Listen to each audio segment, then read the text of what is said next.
motorcycle jack was the answer to move around that Porsche engine in my garage. See how easy I can push that thing around and under the car?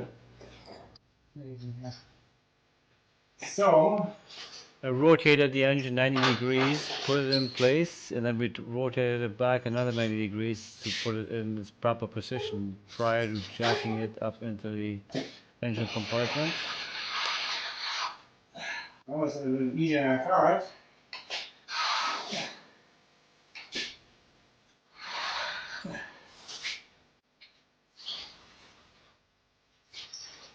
There will be another video coming up real soon where I rip this engine apart and figure out the root cause of why it failed. So stay tuned to that.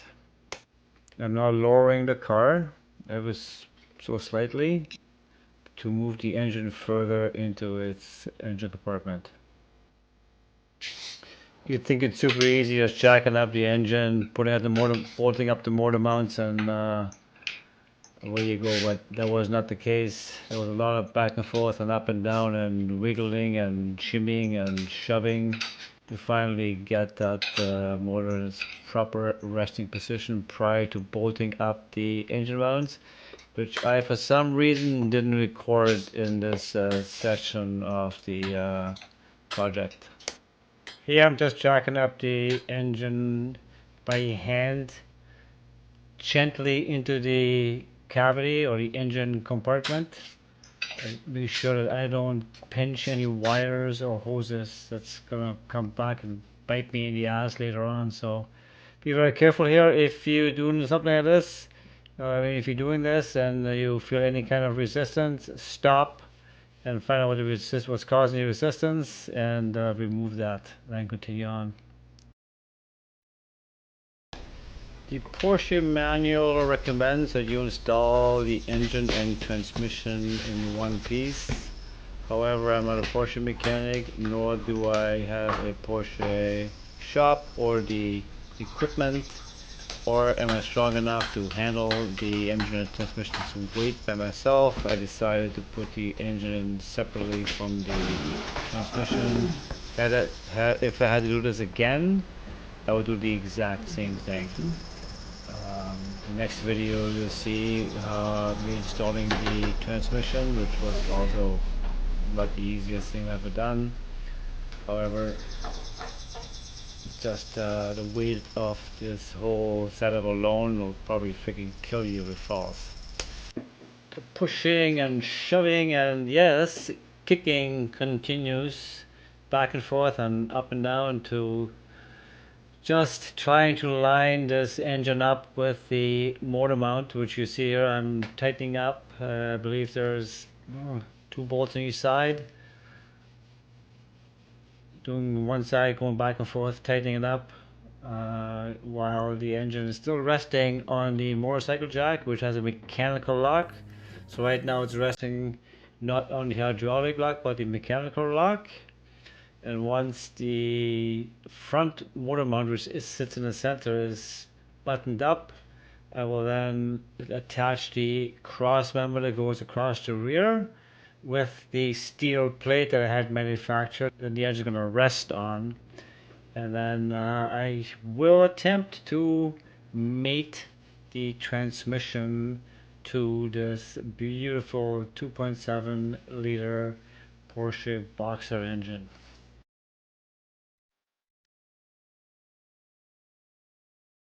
I do not recall what line or hose this is. It's possibly the fuel line.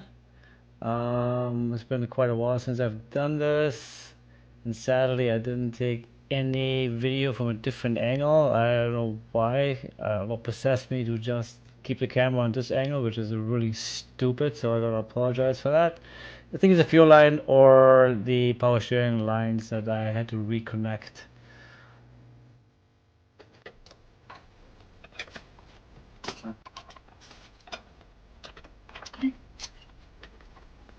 Yeah, you can do that.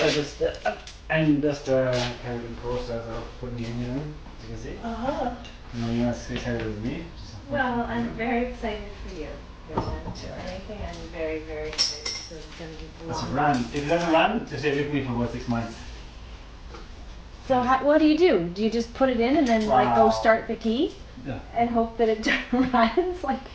Put it in. Now I gotta hook up our hoses, lines, and plugs and wires. That's what we do. The engine's in. Yeah. That's not done, right? Of course not. There's a lot to do. So should the work has to be done after that.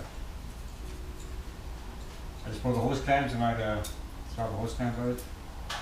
You got a what? A hose? I just over tighten the hose clamp. Right. Which means I broke it, so now I have to kind of. Okay, well. Where's everything going in? Stuck here, that's why.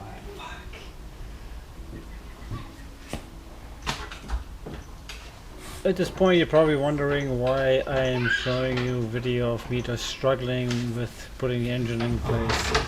The reason for that is or if you are attempting a project like this is most likely how it's going to transpire. It's even worse now. They make it look very easy on YouTube, and it is not easy, especially if you have never done this before. And most likely if you're watching this video, you are not a professional. Most likely you've never done this, and you're wondering if you're capable of doing it, and you most likely are. You just need to be patient and persistent. And persistence means that you never give up. Keep on grinding it out. Keep on going. Fuck! After that, the major wrestling match with that engine. Finally got the front motor mount buttoned up and getting ready to install the rear cross member.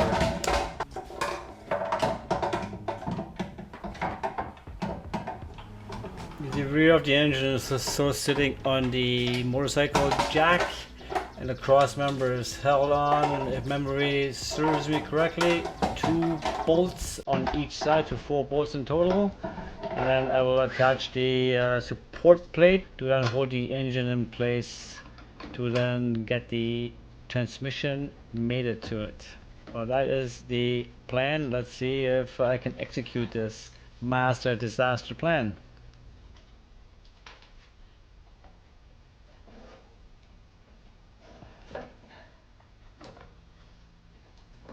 No, you don't need a lift to do this kind of work, and yes, a lift would make it easier.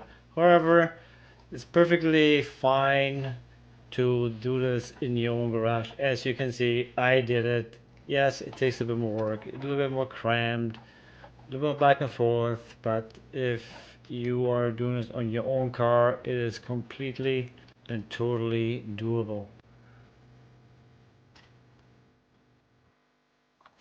Yes, at this point the engine is connected on its front center motor mount. The cross member is installed, and with the support plate also installed, bolted up to the cross member, the engine is now firmly sitting on that. When I will be removing the motorcycle jack, which I will be using to install the transmission, which will be in the next video.